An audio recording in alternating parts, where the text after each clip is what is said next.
Hello and welcome, and in today's video I'm going to be showing you the top 10 most important Ark tames, so let's get straight into it. In at number 10, I've decided to put the UT, as bosses are quite a big part of a general Ark player's playing, and obviously this creature is going to drastically help your performance in a given boss scenario. Although sometimes you can get away without using one, it is still good practice to have one. And it is so much better that they're in the game than if they weren't in the game. Although a bit of a late addition to Ark coming in 2017, they have been used non-stop ever since, and they really do deserve to be an important Ark creature. Obviously these creatures are going to be widely used by so many people, and when they do what they do, where you get, I think it's 25% damage reduction and 25% increased damage with that courage roll, it is just such an advantage to you. You really can't, not use it in a sense, because you just might as well. They're so easy to tame and to obtain, and the benefits you can get from them is just great. And if you're ever wondering what you're actually going to ride in a boss fight, just ride on a UT, and that's probably going to be a job, especially if you're playing on single player. Next up, I've decided to put the Rex, as this has definitely been an important creature across Ark's life and history. Of course, you cannot really have Ark without the Rex, and although maybe, yes, it's not the most commonly used boss creature anymore, or most liked one, at least maybe from my perspective, because I don't really use these things a whole lot from my playing, is what I meant to say. Although people still use these things all the time, they really do deserve to make the list as a fantastic boss creature. Spinos are also quite important as well, but in terms of the scale between Rexes and Spinos and how they're used for boss fights, Rexes always take the win in terms of the importance of them, so hence why I'm putting them here instead, because they really do need to be on this list. Although maybe not the most important to me, they definitely are a very important Ark creature, and the game would definitely not be the same without them. It is a really good thing that they're in the game, because their health is great, their damage is great. Although yes, maybe their weight and stamina isn't something to be proud of, it still is going to carry you through those boss fights, as you're not going to be riding on these things anyway. Their stamina is literally infinite when you're not riding on them, and you're going to have a perfectly fine time with these creatures, as their health and damage is what you're going to need for those boss fights, especially the longer ones. Some other creatures do fall behind because of the lower health, whereas the Rex can still keep pushing through.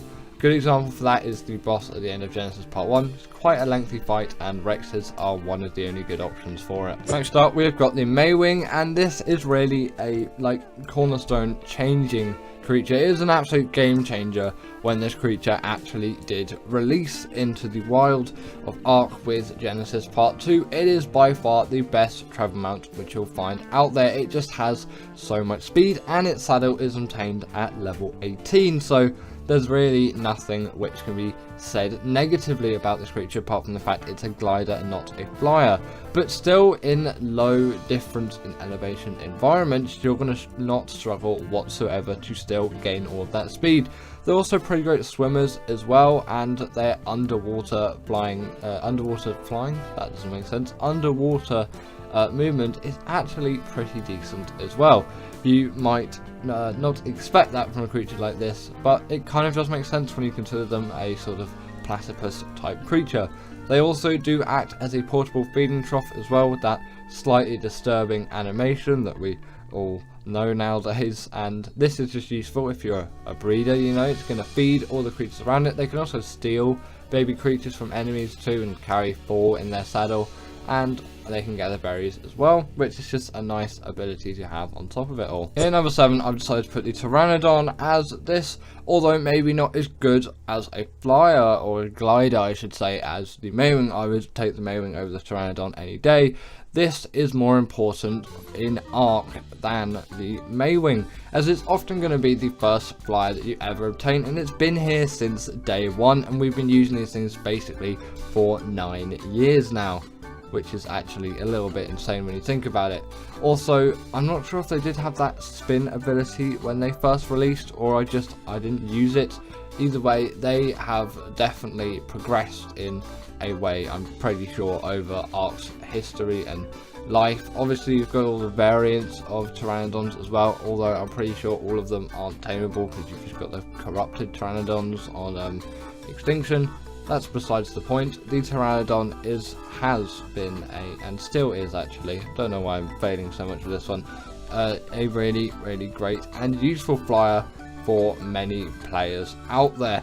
The only real difficulty in obtaining one, at least for your first time, is the chitin and keratin required for the saddle. At least I've always struggled with that a little bit.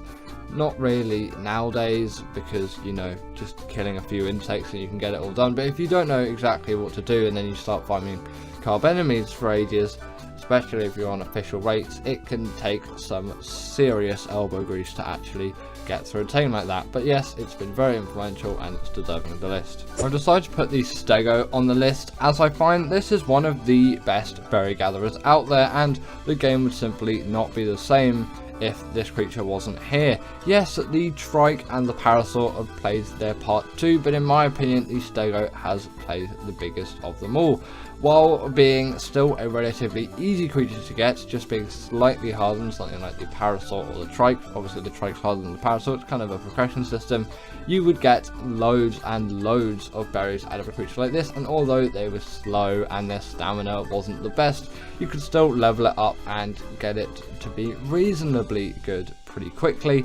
And on top of all of this too, they are just so good at berry gathering, especially considering their size. A Bronto may be better at gathering all of your berries in terms of volume of berries, but in terms of just general like taming to berry gathering ratio, or ease of taming to the amount of berries that you can actually obtain from a creature like this, it is insane. And obviously with the TLC as well, these are great turret soakers, so that is a really useful thing for PvP players as well. They just have so much versatility and they're so useful as berry gatherers, useful as obviously turret soakers. We all know the Stego, and at some point we're probably all going to tame the Stego, unless, you know, you barely play any Ark. At number 5, I am putting the Thery, as I find this is just such a good gatherer of so many resources, and also a good boss creature on top of it. It has been really important to Ark. Again, you could say the Mostrops is a great gatherer of organic polymer and fibre, and yes, definitely for the organic poly, I do prefer the fibre gathering of the Thery, and arguably fibre is a much more important resource. Actually, not even arguably, it just simply is a much more important resource, and to have a creature that can gather it very well means that you don't have to go around using your hands on all of those bushes just to get yourself some fibre, because Ark definitely requires a lot of fibre, or having to craft a sickle and just go through loads of bushes. Still, with the sickle you can get quite a handful of fibre, but it's just much more fun to do with a creature like the Tickle Chicken. That's partly where its name comes from, because it kind of looks like it's tickling the grass, and it's got the, you know, it's got the long tickle fingers. They wouldn't tickle if they were actually in real life, they would probably just slice you to bits. They can also gather loads of wood and thatch on top of that, and meat, hide, chitin, keratin, all those drops that you get from creatures, because at the end of the day they can harvest bodies, which most herbivores actually can't do, and it's a really nice ability for this creature to have. Although taming can be a little bit difficult and time consuming, the saddle was unlocked at level 69. Nice. And what can really get better than that? Continuing on, I've decided to put the Desmodus here, and although a recent addition, it has really changed the sort of progression of taming in the game, as that Sanguine Elixir, 30% of the tame just done like that with a click of a button. It really does add something, okay? It just changes up the game dynamic for some difficult or longer tames. On top of this, it can also gather blood bags, which has been something which has been an absolute pain to do until the Desmodus released. It is also just a very fast glider, and it can pick players off mounts with absolute ease in given PvP scenarios, so you really won't struggle whatsoever to you know, use this thing for PvP usage, because they are just goated at that, in my own words.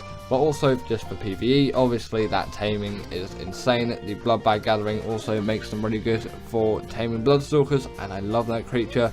I'll give it a brief honorable mention as an important arc tame, although it doesn't deserve to be on this list in my opinion, just because the other creatures here are a little bit more important than it. At number 3, we have got the Argentavis, and this has been here just for so long nowadays. It's been here since day 1, I'm pretty confident, and on the island this is an absolute lifesaver. While the Pteranodon will probably be your first flyer, this is where the game is really going to change for you. You're going to notice a lot of progression difference when you get yourselves an RG.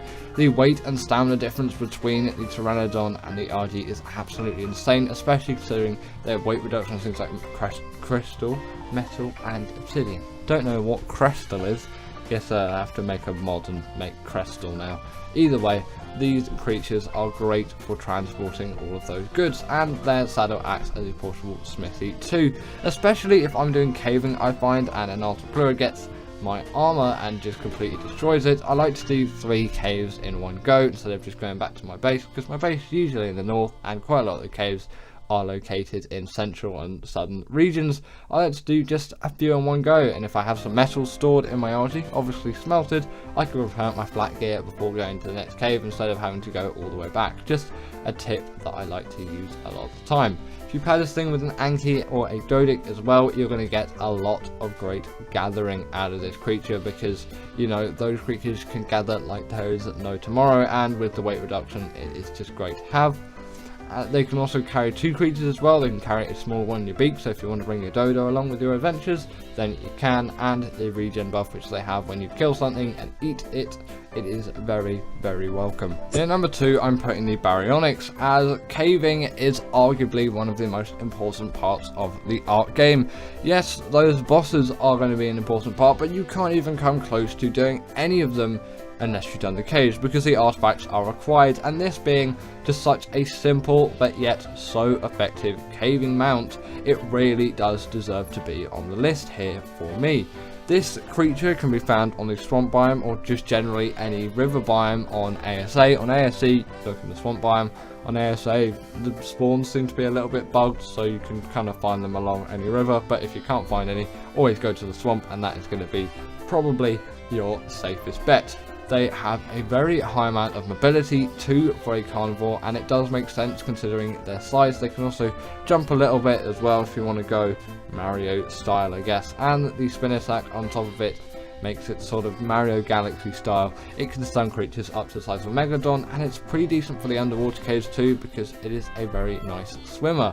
The reason why it's just so great for caving is the damage and health and mobility is simply so amazing for doing those caves, and on top of that it is the perfect size to fit into basically all of them. Don't try the artifact of the Skylord cave though, because that will never work in your favour, and that is why I find these creatures just to be so important. Now for me, this is my most important Ark tame of all time, the Deinonychus.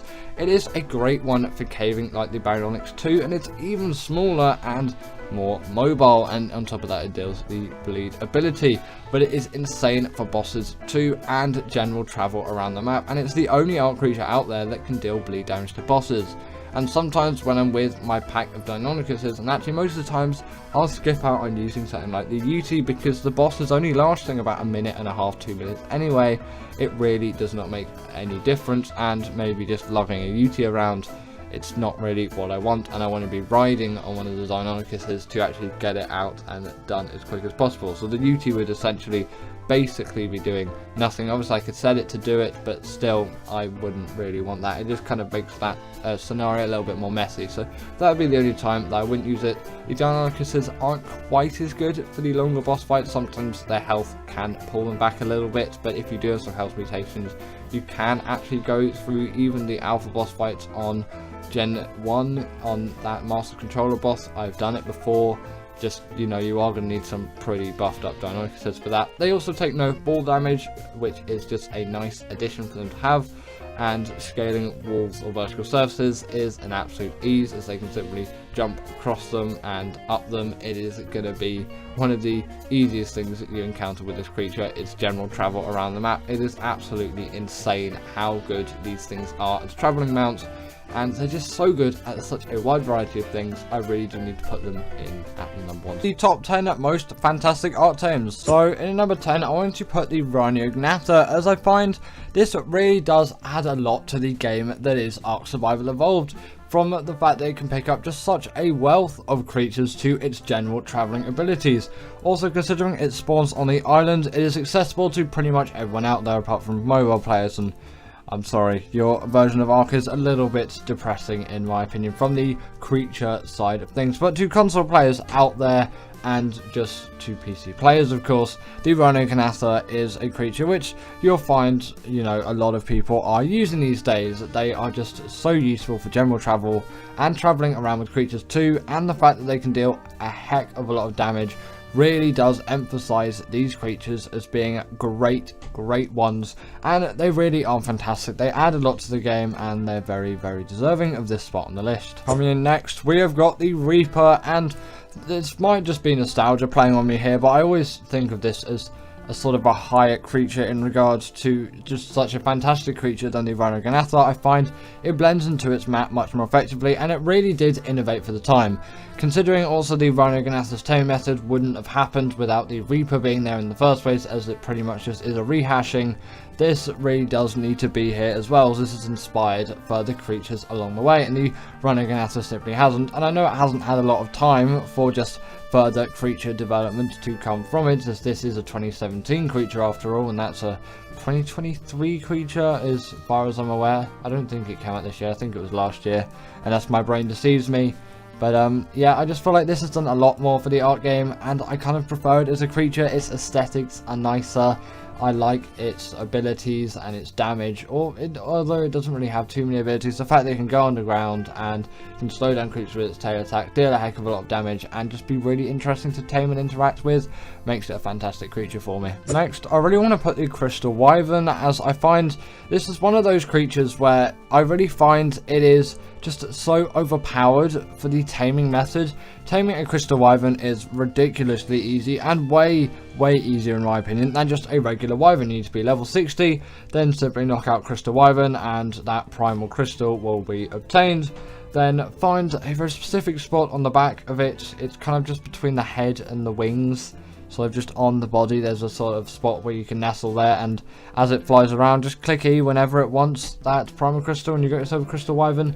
I love the elemental abilities. My favourite one is the Blood Crystal Wyvern. The Emerald Crystal Wyvern is also quite a popular one among many. This is the Tropical Crystal Wyvern because I just think it looks better for the B-roll, but I find that elemental abilities are just more useful than the general Wyvern ones, and they also are just really lovely creatures to use and really easy to tame. In number 7 we have got the Shadowmane, and this is just one of those creatures where it's like it is really innovated in the space, coming out in Gen 2 of course. It has been around for a fair few years now, 2 or 3. I think it's 3 now, considering I'm pretty sure Gen 2 is 2021. Hopefully I got that right. My brain can't really think back that many years at the moment because it's in a little bit of a fog in 2024 mode. But either way, this creature is just so packed full of abilities. It is insane. It can jump to incredible heights. It has the hydration buff.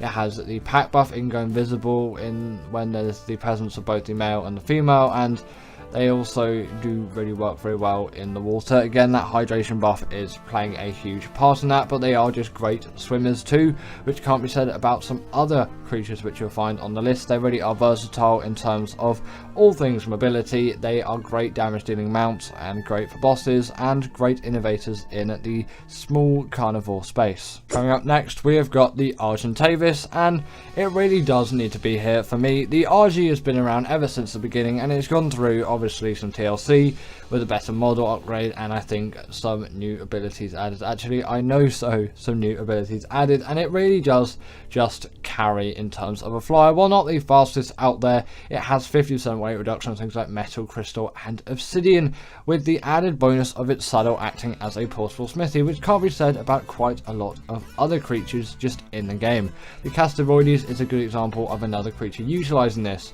They can also pick up a wealth of creatures like the Dodic and the Anki, which can help you to gather all things like those resources like I mentioned, metal, crystal, obsidian, but then you can get stone and flint and wood and thatch. Fiber you're not going to be getting on this thing, but really you can get a theory to do that, and that is going to be very effective. They can also carry a secondary creature in their beak too, if you want to take your Dodo for a little sky flight.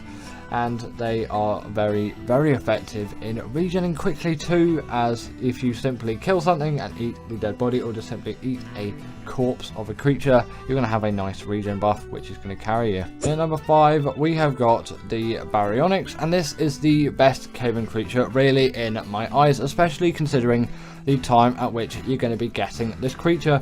Spawning in the swamp biome on the island, and swamp biomes on just other maps in general, and the whole bog biome on Gen 1 of course.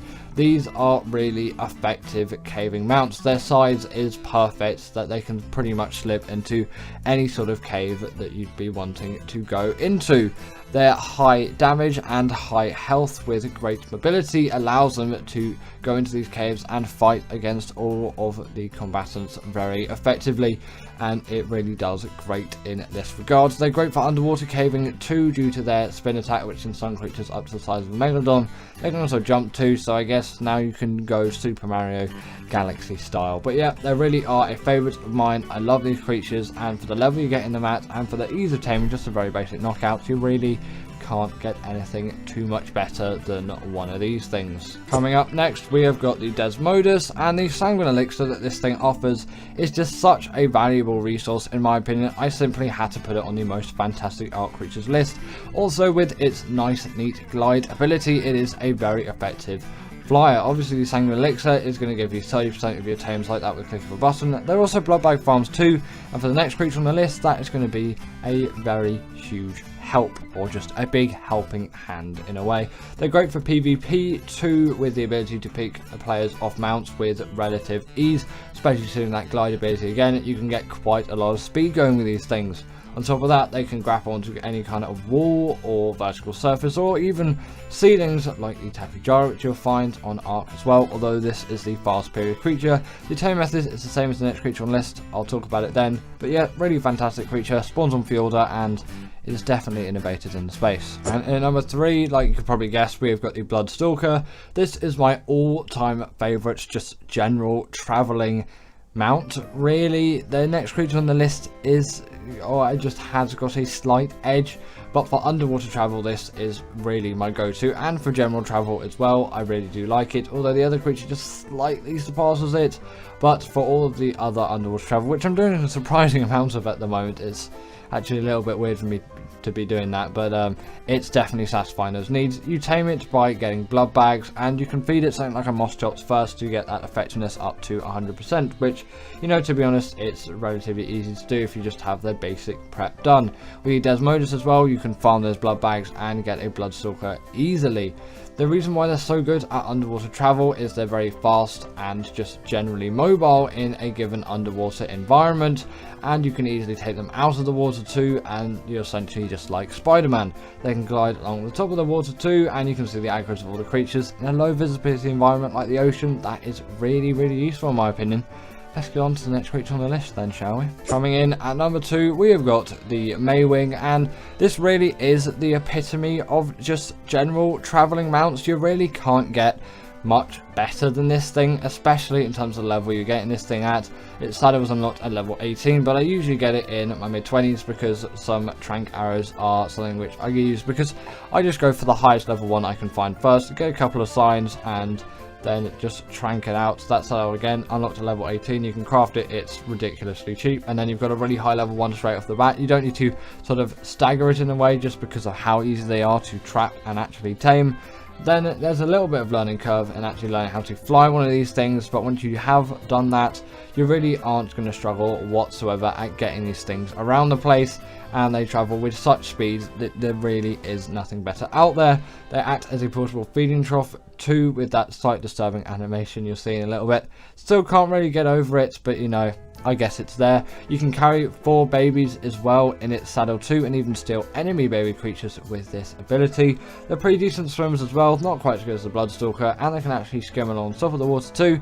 Again, like the Bloodstalker, but they're not quite as good as a swimmer. And they can gather berries too, actually. It's a nice, neat ability they have. And in number 1, we've got the Rhyniognatha, and I know this really does seem to very often top my lists, but I really do need to emphasize that I love this creature, and I think it's the most fantastic one out there with its very fast mobility, the fact that it takes no fall damage, and its wall climbing skills.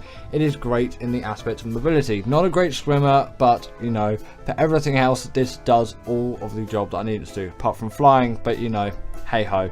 They deal bleed damage to bosses, which only it does, and if you've got the pack buff on top of this as well, you can do some serious damage. And especially considering, again, you can do this to bosses, you can shred through them with absolute ease and have no worries or issues with them. It is just such a great creature for defeating bosses. I really can't emphasize enough how good it is for that job. And if you get some health mutations, you can do some of the longer ones as well. Again, when you're traveling, they take no fall damage, which is just such a nice, neat thing. It's small, but it really does add a lot of fluidity into your travel, as you don't have to worry about quickly dismounting before you hit the ground, because you realize you've jumped off something a bit too high and you don't really want to be taking any fall damage, because the reality is you're taking no fall damage when you're on one of these things. So if you haven't already, definitely consider one of these things. They're very easy to tame, in my opinion. Steal the eggs from the chalk cliffs biome and then raise it as your own, of course. Choose whichever level you really want to go for at the start. You can kind of go for a mid-range level or a high-range level. It doesn't really matter. Just get one and you're going to love these things, trust me. So thank you to my wonderful patrons Ekaterina Puchkova, Karina Thorne, Dominic Masajewski and Ethan Tapia, who have all supported me through Patreon or through YouTube memberships. If you want to join this list, then go join Patreon or YouTube members. But thanks to all of these guys.